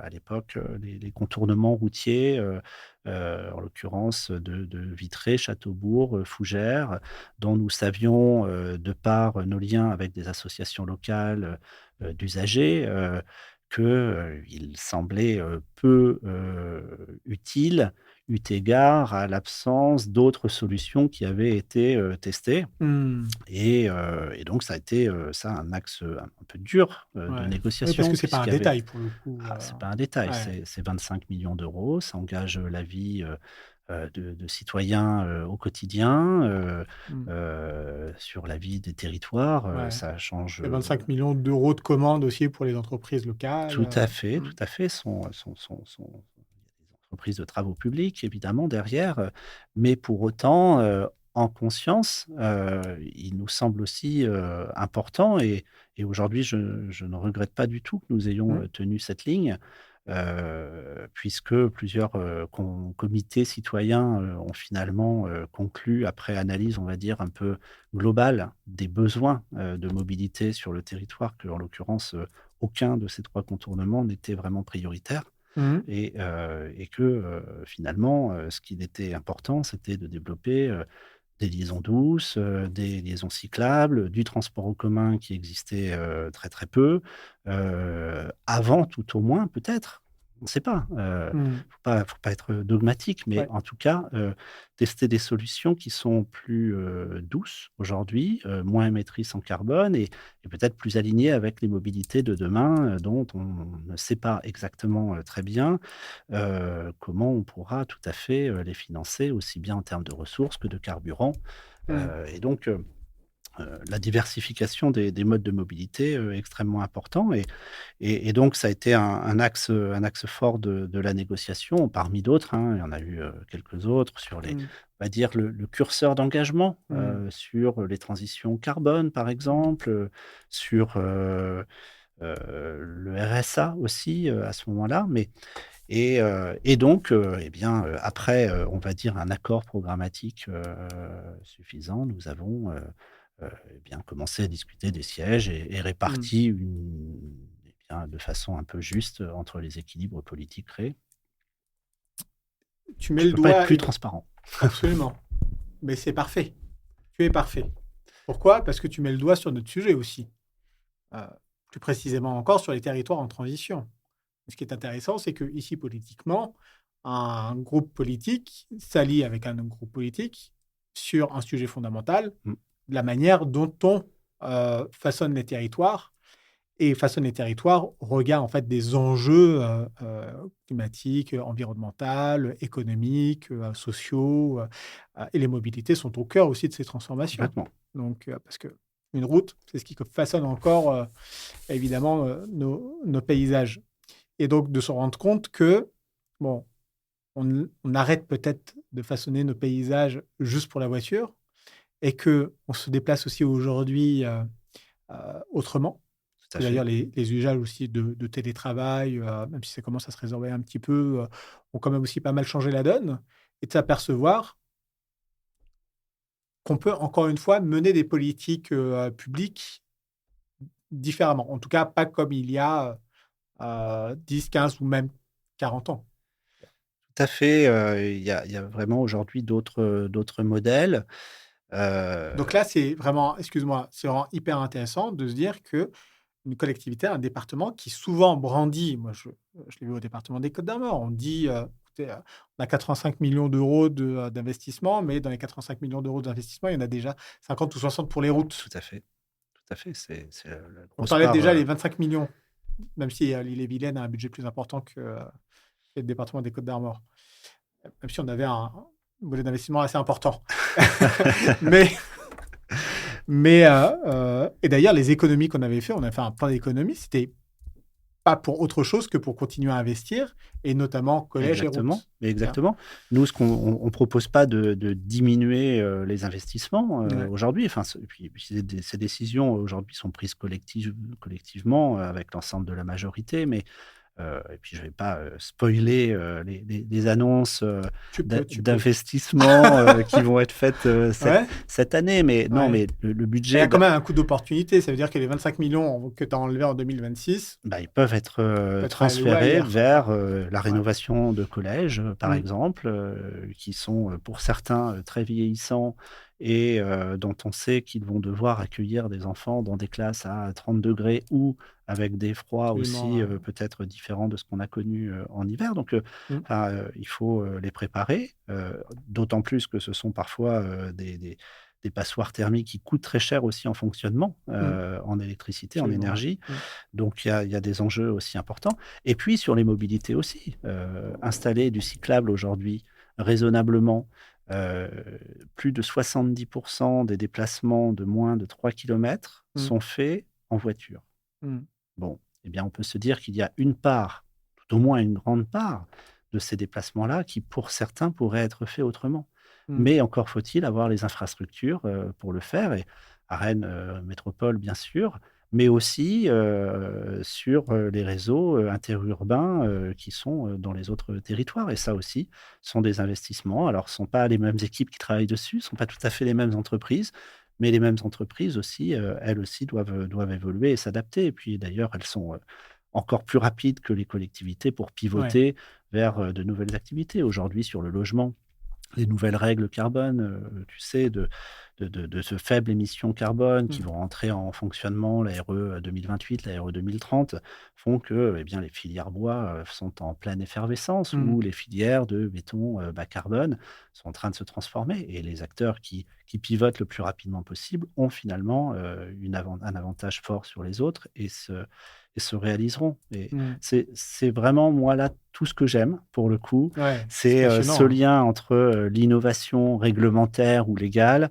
et le pivot de l'entreprise qui s'adapte, qui surfe en quelque sorte sur, les innovations légales pour transformer, le Mm. monde de façon finalement conjointe, et ça je trouve que c'est assez Mm. fascinant et qu'on a des opportunités qui sont fortes, aujourd'hui sur, Mm. sur nos territoires Mm. pour ça. On a des entreprises qui sont très agiles, heu, à condition que les règlements, soient, durables, que le cap soit clair et on le voit en ce moment, le stop and go, un peu, démultiplié sur tous les secteurs, fait beaucoup de mal pour le coup à l'économie et aux chefs d'entreprise qui ne savent plus, où donner de la Donne la tête tête, et ouais. vers quelle, direction évidemment se Mm. projeter. Alors, c'est vrai, tu l'as évoqué un petit peu. Je pense en fait que si on faisait la différence entre quel est le rôle de l'entreprise et quel est le rôle du politique, on pourrait dire que d'une certaine manière, on a le politique qui régule, qui émet des normes et qui organise des structures. Et de l'autre côté, on a des entreprises qui innovent et proposent des solutions. Donc, si on reste dans le domaine du transport, Mmh. on voit que c'est quand même au centre des débats. 40% des émissions carbone, françaises à peu près. C'est vraiment beaucoup trop. C'est énorme. Euh, Si on reprend aussi cette problématique budgétaire, si on reprend aussi ce que l'on n'a pas encore nommé, la superposition en fait des compétences et des collectivités et des acteurs, communes, interco, départements, Métropole, régions, région. Ouais. bref. Sans compter tous les syndicats mixtes et compagnie qui pullulent à droite et à gauche, On est bien doté. on est bien doté. On pourrait penser un jour effectivement que même le départ. Bref, bon. Moi, je ne suis pas plus attaché que ça à la Oui. strate départementale. Ce qui compte, c'est la répartition des compétences et la définition de nos besoins sociétaux. Et c'est ça, c'est là où aujourd'hui, je trouve qu'on n'arrive pas à installer Ouais. ce débat de façon collégiale et construite, et que chaque collectivité est un peu dans son couloir de nage d'une Ouais. certaine manière. Et ça, c'est Un peu dommage. trop, ouais. Ça, c'est dommage. Ouais. Je pense, on pourra en parler plus tard, mais je pense qu'il y a quand même, moi, une notion à laquelle je suis vraiment très, très attaché, c'est celle de la proximité. Qu'est-ce qui représente le mieux et à quel échelon? C'est là qu'on dit souvent que le département, c'est quand même l'échelon par excellence de la proximité, et bien qu'on pourra rétorquer qu'il y a la mairie, Oui. que c'est la première porte d'entrée pour les citoyens. Mais si on prend le transport, il y a eu ce qu'on appelle une loi NOTRe en 2018 qui a redistribué les compétences, qui a recentré les compétences d'une certaine manière, notamment sur le transport auprès de la région. On a gardé des infrastructures, notamment les infrastructures routières, mais les infrastructures ferroviaires sont du ressort de la région. Les solutions viennent souvent des entreprises, parce que ce n'est pas les collectivités en fait, qui inventent les nouveaux modèles de déplacement. Les nouveaux modes de déplacement, c'est plutôt les initiatives privées. Et je pense ici, par exemple, au vélo long-tail, vélo électrique. Ouais. J'ai reçu ici Vincent Renard de Galian, une formidable entreprise locale et qui propose en fait un super vélo, mais qui est absolument énorme. Déjà, on ne met pas un vélo normal dans un train parce que dans un TER qui fait, je sais pas, en fait, un Rennes-Saint-Brieuc, un Rennes-Saint-Malo, il n'y a strictement aucune place. Il n'y a aucune place. On ne peut Non. pas dire aux gens non. aujourd'hui, Aujourd'hui, prenez votre vélo, allez travailler à Rennes ou à Saint-Malo ou à Vitré et c'est très dommage. passez-vous de la voiture, alors que c'est censé pouvoir être possible en Bien vérité. sûr. Bon, Ça l'est en Allemagne même. il y a peut-être les escaliers aussi dans les gares qu'il faudrait un peu. Tu vois, Il y a bref, beaucoup de choses, il y a des mais modifications. c'est possible. Mais encore faut-il en avoir les moyens, et ça prend du Ouais. temps, ce sont des investissements. Eh ben, coup d'opportunité. Il y a un moment, en fait, on réalloue. Et donc, typiquement, dans tes propositions politiques ou ce que peuvent faire les écologistes comme proposition, ou arrêtons de mettre de l'argent pour les réallouer justement en fait dans les transitions. Est-ce qu'il y a des propositions concrètes, que ce soit au département ou si tu as envie de prendre d'autres exemples, n'hésite pas à le faire. Mais à un moment donné, en fait, quand on doit avoir des rames de TER, voire de TGV, TGV c'est encore pire, je peux avoir envie de prendre mon vélo pour aller à Marseille, je ne peux pas. Mm. Je peux pas. Donc voilà, Mais, on prend où cet argent quand il se fait de plus en plus rare, notamment parce que les départements doivent payer le RSA. Moi, le RSA, mais aussi la protection de l'enfance qui augmente, la perte Ouais. d'autonomie qui augmente fortement part, aussi. le handicap. Moi, aujourd'hui, ce qui me rend vraiment en colère, c'est que les collectivités ont plus les moyens de leur fiscalité. Ils ne décident pas, ils ne fixent pas les taux de leur fiscalité, que ce soit sur les DMTO, les droits notariés quand on achète des biens, ou sur la TVA même, qui revient en partie aujourd'hui au département. Et donc, on subit en quelque sorte les recettes qu'on va recevoir, alors que les besoins ne cessent d'augmenter. Et donc, finalement, on est dépendant de l'État central. Et aujourd'hui, ce qui me met beaucoup en colère, c'est que, on a cessé toute politique de dépenses publiques. Depuis plus de 7 ans maintenant, les dépenses publiques n'augmentent pas, et en revanche, on ne cesse d'en diminuer les recettes. Bien sûr, la taxe d'habitation, 24 milliards, mais aussi la flat tax, l'impôt sur les sociétés qui est passé de 33 à 25%. Les aides aux entreprises, et moi j'aime l'entreprise, mais qui sont assez peu conditionnées aujourd'hui. On va subventionner assez fortement des entreprises pas toujours très vertueuses, et inversement, on va se retrouver avec des pertes d'équilibre pour accompagner les collectivités qui ont des engagements On pense aussi très notamment en fait, au importants à faire. rapport de Fabien Gay sur le rapport sénatorial sur les aides publiques qui est estimé à 211 milliards les aides. Exactement, 211 milliards.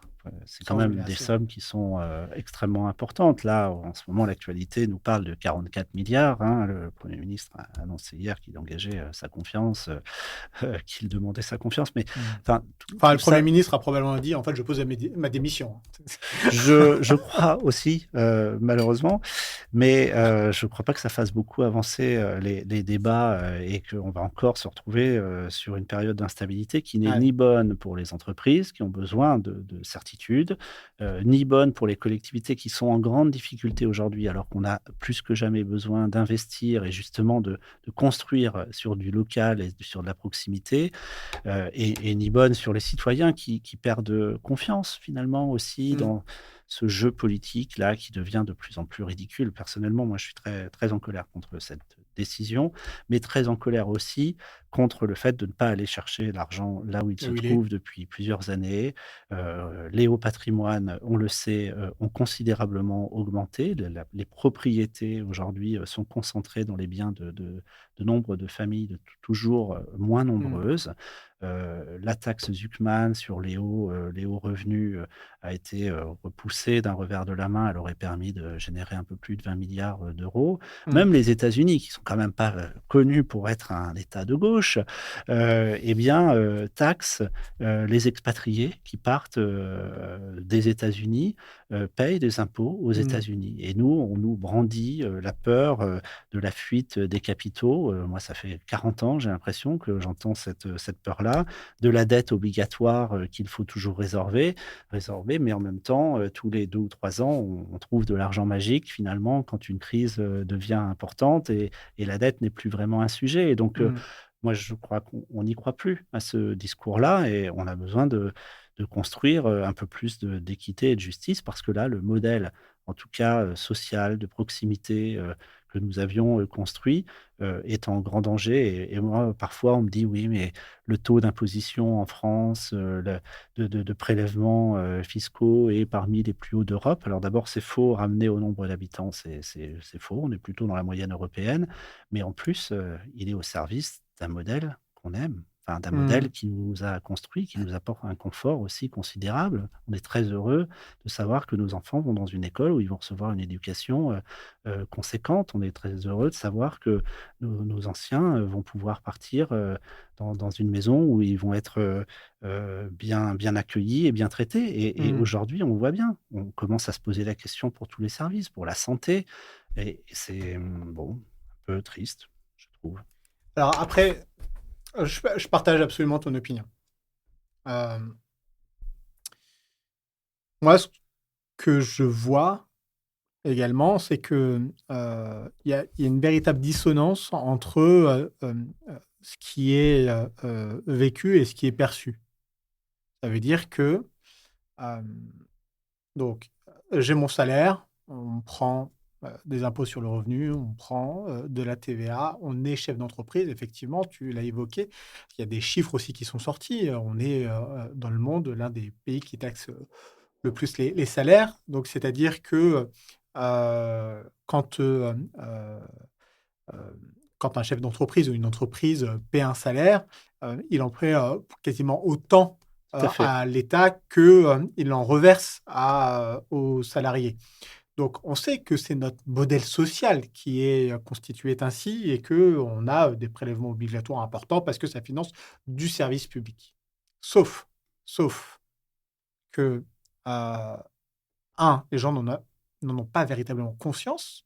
Je vais à l'hôpital, j'ai bénéficié d'une opération, je ne repars pas à la facture ou je ne sais pas combien ça a coûté. Mhm. J'emmène mes enfants à l'école publique, je ne sais pas combien ça me coûte. Je n'arrive pas à me représenter véritablement ce que ça me coûte. Et il y a des choses aussi peut-être un peu plus éloignées de nous, mais qui ont une substance réelle quand même, c'est notre sécurité avec la police, les pompiers d'ailleurs, en fait, qui est une responsabilité partagée Tout entre à l'État fait. et le département, la défense, etc. Et puis après, il y a autre chose, c'est que euh, il y a malheureusement aujourd'hui un problème profond sur l'incapacité de l'État à payer ce qu'il doit payer, à financer ce qu'il doit financer. Et on en revient à ces arbitrages budgétaires. On a eu, dernier épisode, le professeur Gouvritz, président de la CME du CHU de Rennes, où l'hôpital public n'a plus d'argent, où l'éducation n'a plus d'argent, où les collectivités n'ont plus d'argent, Ouais, oui. asséché par quoi? Bah, on se pose la question. Tu vois? C'est pourquoi? Tu l'évoques, moins de financement public, moins de recettes, des dépenses qui pourtant se stabilisent. Mais moi, il me semble qu'on s'obstine à refuser d'aller chercher les recettes là où elles se trouvent Mmh, et finalement, on ne taxe que les individus ou les mmh, entreprises.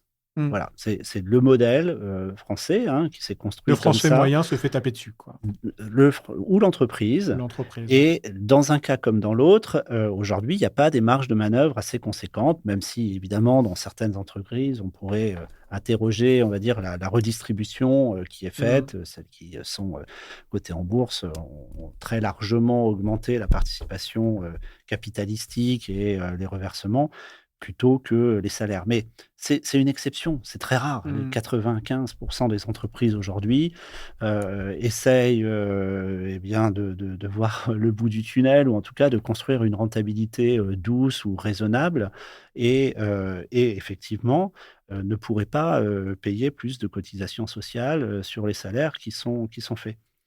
Mais l'argent, il se trouve pas ici. mmh, L'argent, il se trouve dans les patrimoines, il se trouve dans les transactions financières. J'ai eu cette chance, avec Phoenix, de finalement, revendre une partie de mes parts et de toucher, quelques capitaux, après quelques années. Mais sincèrement, on n'est pas tous logés à la même enseigne. mmh. Enfin, c'est quand même beaucoup plus facile de faire de l'argent quand on en a un petit peu. Il y a plein de conseillers, en gestion de patrimoine, de conseillers fiscaux, sur comment, finalement, éviter, de payer, trop d'impôts, Mmh. de redistribuer, je suis désolé, mais on doit aller taper là-dedans fortement. Ouais. Il y a vraiment Mmh. besoin, il y a vraiment besoin. Il y a des capitaux considérables qui circulent, qui construisent des patrimoines et qui finalement appartiennent à quelques personnes. Que on bénéficie des fruits de son travail, c'est tout à fait, logique. Mmh. Mais, voilà, moi je suis pour une société avec des ordres de grandeur, avec, Ouais. et non pas une infinitude de strates. Pour moi, il ne devrait pas y avoir, d'écart, supérieur, de salaire ou de revenus ou de patrimoine, Mmh. supérieur à je ne sais pas, 10, 15, 20 fois, Mmh. parce qu'à un moment donné, évidemment, il y a une captation et une volonté de conserver. Mmh. Ça, c'est assez, naturel chez les êtres humains, de ne pas perdre, de ne pas, redescendre et de difficilement partager. C'est, le rôle que de Mmh. l'État, que de l'organiser. Aujourd'hui, je trouve que ce rôle depuis, une dizaine d'années, une quinzaine d'années certainement, n'est plus assuré et Mmh. donc évidemment, on ne va pas chercher l'argent là où il est, on continue de s'obstiner à taper sur les entreprises et sur les citoyens. Ça ne marchera plus. Je suis tombé sur une vidéo de Jean-Louis Borloo. Je ne sais pas si tu as des affinités, idéologiques, ou des sympathies avec lui, mais il disait quelque chose qui était assez intéressant. Il disait que, en réalité, on n'avait pas tant des problèmes de dépenses ou de recettes. Il disait qu'on avait un problème fondamental qui était celui de notre organisation.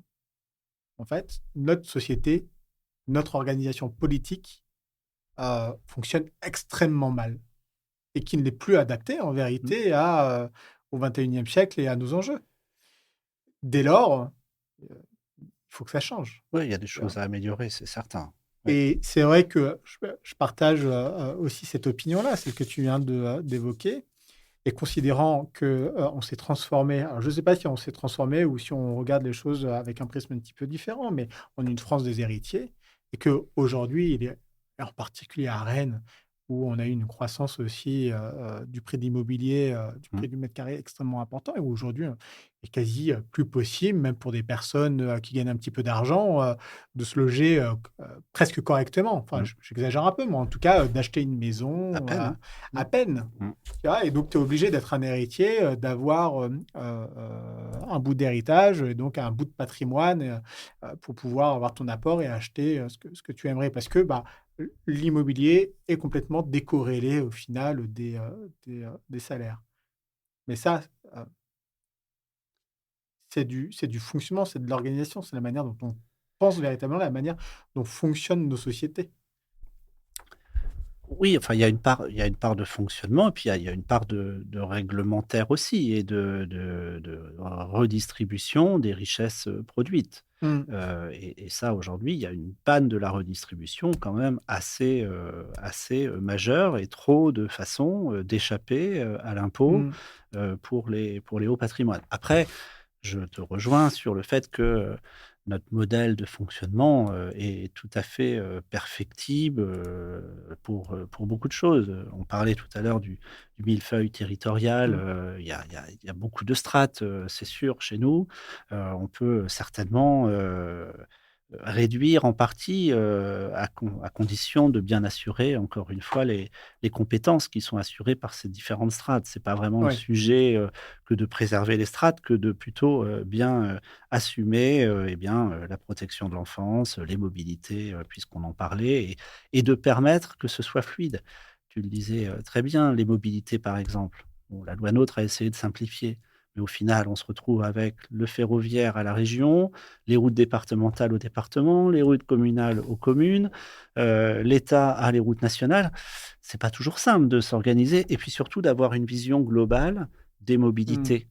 Finalement, il faut pouvoir, orchestrer, une vision un peu holistique, Mmh. de ce que doit être les mobilités sur un territoire et Mmh. donc ça demande d'avoir un chef d'orchestre, en quelque sorte un peu, unique et peut-être, d'autres partenaires, mais c'est Un pas choc des simplifications, quoi. oui, alors, c'est plus facile à dire, qu'à faire parce que, il y a évidemment, des élus locaux qui ont pas Mmh. forcément envie que ça change, des habitudes de travail, des fonctionnaires aussi, bien sûr, ça peut vouloir dire, des réductions, de postes, pour certains, mais je crois qu'il faut pouvoir quand même, regarder ça, aussi avec attention, Mmh. même si, je suis content de pouvoir en témoigner, moi qui viens de l'entreprise et qui suis un travailleur acharné, quand même, qui aime le travail, j'ai été, très surpris et très agréablement surpris de voir le niveau d'engagement et de compétences, dans la fonction publique, en tout cas au département d'Ille-et-Vilaine. C'est absolument remarquable. Mmh. Ça bosse et j'ai envie de le dire parce que, c'est vrai qu'on a des préjugés, assez, nombreux, contre la fonction publique parfois. Aujourd'hui, on a surtout des gens qui essayent de servir l'intérêt général parce qu'ils l'ont à cœur. Ils se sont pas engagés dans ces filières-là, par hasard. Quand on va bosser dans le social, à s'occuper d'enfants placés ou, de personnes, en situation de handicap, Mmh. il y a une part de vocation aussi. Enfin, en tout Mmh. cas, il y a on croit à ce qu'on fait. Mais qu'on a de moins en moins de moyens, des cadences infernales, un peu de turnover, de plus en plus de mal à recruter, donc un travail qui se reporte aussi sur les autres, c'est difficile d'honorer, ces engagements et quand en Mmh. plus la collectivité n'a pas les moyens d'augmenter, les dépenses de façon aussi alignée que les besoins, eh bien, la situation se corse encore et c'est ce qu'on constate, moi je crois que c'est important de le dire, dans les centres départementaux d'action sociale aujourd'hui, on a des personnes, formidables qui font un Mmh. boulot, remarquable, qui tiennent la société Mmh. et qui sont pas les plus rémunérés, qui Mmh. sont pas du tout les plus reconnus, dont on va surtout pointer les défaillances quand elles en ont, parce qu'elles sont humaines et Mmh. qui aujourd'hui, voilà, doivent être remerciés en fait, Mmh. profondément. Ouais, ce sont, ce qu'on pourrait appeler des héros ordinaires, ceux Tout à qu'on ne voit fait, pas au quotidien et qui pourtant agissent énormément. exactement et on les a vus apparaître, un peu, Pendant le Covid, du temps ouais. du Covid, et malheureusement ils ont été, trop vite oubliés. Mmh. Mais j'ai trouvé que cette période était pourtant, extrêmement intéressante d'un point de vue sociologique, ça a fait ressortir, quels sont les besoins et qui sont les personnes, dont on ne peut absolument pas se passer, Mmh. des tâches et il aurait été possible de construire derrière ça, de réévaluer un peu, beaucoup plus Mmh. les rôles de chacun. Ça a pas été trop suivi des faits malheureusement. Alors tu sais, il y a quelque chose en fait, que je trouve ça encore aussi très vrai, mais il y a quelque chose qui me gêne, profondément. Ouais. C'est d'avoir des personnes aussi engagées, effectivement, même des personnes aussi expertes et engagées, hem et qui sont mal rémunérées, tu vois? Ah oui. Parce que,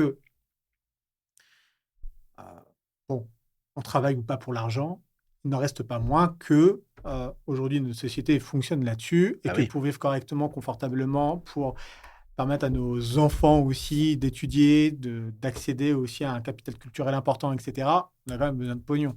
Tu vois. Et je discutais avec une amie médecin et c'est qui me trivial, mais c'est disait, vrai. Ouais. c'est- et je discutais avec une amie médecin à l'hôpital public qui a passé 12-13 ans d'années universitaires et qui me faisait la remarque, mais tu vois, euh, si j'enlève mes gardes et si je m'occupais de mes enfants, eh bien, en fait, mon salaire de base, c'est 3 500 euros.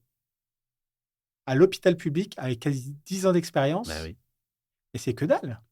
Alors, donc, ça veut dire que tu es engagé, tu travailles dans des conditions dégueulasses, tu es ultra experte parce que tes compétences, tu les as pas ailleurs, et tu gagnes infiniment moins qu'un médecin, et eux, ils appellent ça les cliniques de la thune, tu sais. Attention, c'est toi qui es en colère maintenant. Ah, je suis un homme un peu en colère, effectivement, mais j'essaie de résorber ça un petit peu. Ça ressort, je suis Non, désolé. mais je Mais partage tu vois, complètement, c'est bien quand sûr. même, c'est terrible. Bah, Comment on fait? Comment on fait? Tu vois, c'est un peu, on a cru qu'on était dans une société du mérite. C'est un peu ce qu'on nous a vendu. On la est un peu de la société du même mérite. Ouais, génération. Tu dois être un peu plus jeune ouais. que moi, Ah, beaucoup mais plus jeune. beaucoup plus jeune. Ah, c'est mon Mais anniversaire samedi d'ailleurs. c'est Donc vrai. je vais Eh ben, vieillir un peu. écoute, bon anniversaire. Merci. Mais bon, il est vrai que aujourd'hui, il y a quand même une crise du mérite qui est assez forte, et notamment dans la fonction publique, on a Hmm. vraiment besoin de redonner de la respiration aussi là-dessus. Alors, ça a été un petit peu fait, le point d'indice a augmenté légèrement, Hmm. mais ça ne rattrape pas, on va dire, les retards systémiques qui ont été pris depuis plusieurs années, plusieurs décennies presque maintenant et qui doivent, appeler, à des écarts moindres, je Hmm. ne peux que le partager. Et alors, euh, l'augmentation, par exemple, des médecins ou la liberté de rémunération des CHU ou des hôpitaux est limitée par la loi. Tu vois. Ouais. Et au département des Côtes-d'Armor, on avait réformé un petit peu les RH et apporté un certain nombre de modifications, dont l'introduction d'une prime au mérite. Alors, en disant bah, que pour récompenser l'engagement, on filerait des primes. Et ben, il y a eu un tollé dessus. Il y a eu un tollé, il y a eu des grèves en disant en fait, on ne va pas commencer à comparer les agents entre eux. Bah, on fait quoi? Bah, tu vois, en fait, une Oui, oui. collectivité a le pouvoir de le faire, pourquoi on ne le fait pas et quelles sont les limites à le faire et quelles sont les opportunités à ne pas à le faire. Bah, il y a le statut du médecin aussi, hein, qui est un petit peu particulier. Enfin, c'est autour de ce statut-là aussi Ouais. qu'on évoquait. Il faut aussi quand même se dire que la raréfaction relative des médecins aujourd'hui, qui quand même donne aussi parmi la population, parmi les territoires, un sentiment de fragilité, un sentiment Absolument. même de déclin d'une certaine manière entre d'abord la qualité du soin, et puis les délais, qui sont incroyables, mais a été assez largement organisé aussi par l'ordre des médecins. Hmm. C'est-à-dire que le numerus clausus, feu le numerus clausus, il a été remplacé, depuis et puis il va enfin être réaugmenté. Il s'appelle plus comme ça, mais c'est un peu la même chose, mais il a été stabilisé pendant, 25 ans Hmm. et ce, alors que la population vieillissait, grandissait et donc le besoin continuait, d'augmenter. Donc on a Hmm. organisé de la raréfaction, aussi avec l'aval de l'ordre des médecins dont évidemment, c'est plus facile de trouver, eh bien, plus de salaire et de patientèle quand on est, peu nombreux. Bien sûr. Et donc, il est sûr qu'aujourd'hui, il faut aussi, réinterroger le rôle du médecin qui est un sens, d'intérêt général, Hmm. assez important et il y a un projet, par exemple, au Blône, sur le Hmm. canton, où je suis élu, hein, ça y est, je deviens politique là, tu as vu? Non, C'est mais en bien. tout cas, le centre de santé, du Blône, où ce sont des médecins salariés, et des travailleurs sociaux, qui interviennent dans une approche un peu globale de la santé de la Hmm. personne, dans une approche, aussi de lutte contre les discriminations et dans une approche qui à la fois, on va dire, respecte la qualité de vie du médecin, qui n'est pas obligé de faire Absolument, 60 ou 70 heures dans sa vie pour vivre absolument. bien, parce que c'est Mm. quand même aussi Dans ce sa à quoi semaine, ils ouais. sont souvent soumis, malheureusement. Mais avec un salaire évidemment moindre, qui vient pas totalement récompenser les nombreuses années difficiles de médecine qu'il a pu faire, mais qui a le mérite d'installer un modèle quand même qui permet bien d'accueillir le plus grand nombre d'une façon nouvelle et originale. Mm. Et donc, oui, dans la fonction publique, on doit aussi certainement reconstruire du mérite, reconstruire une façon d'encourager les meilleurs éléments Mm. et puis aussi de faciliter le départ de ceux qui ne sont plus motivés. Là, pour le coup, ça existe aussi et dans un certain cas, parfois, le statut de fonctionnaire peut aussi, finalement être, assez dramatique pour des personnes qui, Mm. s'accrochent, par, stabilité et confort, mais Est-ce que tu penses que le statut de fonctionnaire doit être revu, réformé et que c'est pas quelque chose qui doit rester complètement figé en tout cas, ce qui me paraît devoir être réformé, c'est la capacité des collectivités à adapter leur effectif à leurs besoins. Mm. Si une collectivité, n'a plus besoin, de, 50 ingénieurs des routes parce qu'elle, veut construire moins de routes et plus de pistes cyclables, eh bien, il faut qu'elle puisse, remettre à disposition d'autres ou reconvertir massivement, ses agents. Mais évidemment, ne pas, continuer à faire des routes parce que, il faut occuper ces personnes. Ça, ce serait dramatique et je crois que parfois, on est Ouais, parce qu'un ingé de parfois catégorie A, je pense que ça doit aussi peser dans la masse salariale. et ça pèse en plus assez fortement dans la masse salariale, c'est sûr. On est à notre 1h30 d'entretien, déjà. OK, Tu vois, finalement, ça passe vite. c'est très agréable, en effet. C'est vrai. Est-ce qu'il y a une question que je ne t'ai pas posée et à laquelle tu aurais voulu répondre? Hem, c'est une bonne question. Du coup, il y avait une question peut-être vers laquelle je m'étais projeté sur le monde de demain, en quelque sorte, sur, qu'est-ce qu'on peut faire, pour ce monde-là et Hmm. moi, c'est quelque chose qui me tient à cœur. Moi, je pense que dans mon parcours, il y a une soif de changement et une recherche de cohérence aussi entre mes valeurs et mes actions. Et je pense que ça fait partie des choses dont on a besoin pour demain. En tout cas, cette recherche de cohérence, parce que je trouve qu'on vit, dans un monde, parfois qui marche un peu sur la tête. Hmm. Moi, j'ai 3 enfants, et je suis obsédé par, la question de comment les préparer, à cette, société, qui est fortement en train de changer. Parfois, je me dis que jusqu'ici, tout va bien, alors qu'il y a quand même pas mal de choses qui s'effritent et qui vont pas très bien. Mais je n'ai pas l'impression qu'on soit, encore, loin de là, à mon avis, au pied du mur que nous allons Hmm. inévitablement connaître d'un point de vue climatique, social, peut-être démocratique. Enfin, je suis, Absolument.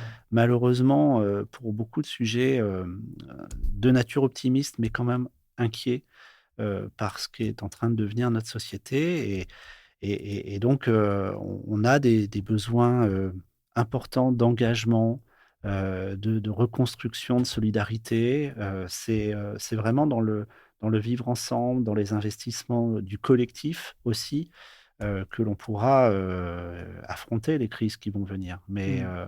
je crois qu'il y a de plusieurs éléments qui portent à être inquiets, aujourd'hui et donc, moi, j'aimerais bien que plus de citoyens, s'engagent, même si beaucoup Hmm. s'engagent à leur façon, dans une association, dans une entreprise qui, elles aussi, sont en train de pivoter et j'ai voilà, Hmm. cette petite recherche de pousser toujours le curseur un petit peu plus loin et je trouve qu'on va pas assez vite. On va pas Hmm. assez vite aujourd'hui et les émissions carbone diminuent trop lentement. Mmh. Les investissements dont nous avons besoin pour demain se font trop doucement. Les filières de construction pivotent, mais encore trop doucement, et on arrive à des prix qui sont angoissants finalement pour les personnes qui sont obligées d'habiter toujours plus loin. Il y a alors que les solutions existent, et c'est ça qui Mmh. me qui énerve d'une certaine manière. Les solutions existent, on a vraiment beaucoup besoin de les organiser et de personnes pour les soutenir. Donc, ce que tu dis, c'est qu'on a besoin d'une certaine forme de radicalité pour que ça aille plus vite. De radicalité, oui, on a besoin de pivoter un peu plus vite. Maintenant, il faut emmener tout le monde dans Ouais. l'aventure. On ne doit pas faire les choses, les uns contre les autres. On sait Mmh. bien que ça ne marche pas. Mmh. Mais, le fait est que pour affronter les enjeux à la fois, démocratiques, sociaux et climatiques qui arrivent, Mmh. qui s'approfondissent, qui, s'intensifient, on n'a pas le choix que de prendre, très vite des décisions, qui doivent peut-être ne pas faire plaisir à tout le monde, mais, qui sont, indispensables. Ouais. Et moi, je crois beaucoup aux solutions de demain comme étant des solutions du partage. Je suis très intéressé par l'économie, du partage. Les B&B ont plein de défauts, mais ont limité la construction aussi de beaucoup de choses. Ouais. Les Blablacar, un modèle ultra intéressant, et je pense que demain, on partagera plus nos domiciles. Quand on voit des personnes âgées, parfois avec 3 chambres, disponibles chez soi, et qui ont du mal à faire venir une aide à domicile, enfin, ou un aide à domicile, mais on est sur des métiers, n'est-ce pas, hein, Mmh. encore, majoritairement féminins. Eh bien, il y a des solutions assez simples, mais ça demande évidemment des modifications culturelles sur la façon d'habiter, sur la façon de se déplacer. Pourquoi pas avoir des moi, j'habite dans un lotissement, pourquoi pas avoir des véhicules partagés à l'échelle d'un lotissement, plutôt que de chacun prendre, notre petite auto, pour aller, au parking relais le matin, alors qu'on va tous au même endroit. Voilà, il y a, je trouve, encore des choses à construire à des échelles très locales, des échelles de quartier, des échelles de solidarité finalement, qui sont possibles et qui doivent être intensifiées dans les années à venir. C'est marrant parce que ce matin, j'étais sur une très jolie place, très minérale, mais c'est un peu la caractéristique de Rennes, Mmh. malheureusement très Mmh. minérale, c'est Mmh. la place Saint-Germain. Mmh. Et j'étais assis là en prenant mon café et je me disais: «Mais en fait, on est bien là», tu vois? On est bien franchement, mais je prends mon café, il fait beau, la place est sympa, on est à Rennes, la ville est quand même hyper agréable, Ah oui. en fait. Mais où est-ce qu'on va chercher des problèmes? Alors qu'il y en a partout, hein, il y a la guerre dans le monde, il y a le réchauffement climatique, l'extinction de la biodiversité, est-ce que, on n'est pas trop bien assis dans notre confort quotidien pour aller justement, vers ces formes de radicalité pour changer les choses? Parce qu'on sait au final qu'on perdra un petit peu de ce confort. Ah, c'est sûr que la décroissance, soutenable, ou le monde de la post-croissance, va devoir questionner un certain nombre d'actions confortables que nous avons. Mais d'un autre côté, je visitais un hameau léger, hier, un habitat léger du côté de Guipel. Ouais. C'est hyper intéressant, et donc on a, des habitats qui sont assurément moins confortables que, démontables. Alors il y a des yourtes, il y a des maisons démontables, mais en même temps, on a des voisins qui se connaissent tous, qui s'entraident, qui partagent, qui ont un règlement intérieur, qui peuvent partir, qui peuvent revendre, heu et qui trouvent autre chose, et qui témoignent d'un immense plaisir à ce nouveau fonctionnement, qui est Mmh. pourtant moins confortable et moins, rassurant aussi que, tous ceux que nous connaissons. Bon, c'est un exemple, Ouais. il y a plein de modes d'habiter et Mmh. d'habitat, et tout le monde, ça convient pas à tout le monde du tout. Mais il y a, aussi, je crois, dans une forme de réinvention, de nos modes d'être avec les autres, du plaisir à reconstruire. Mmh.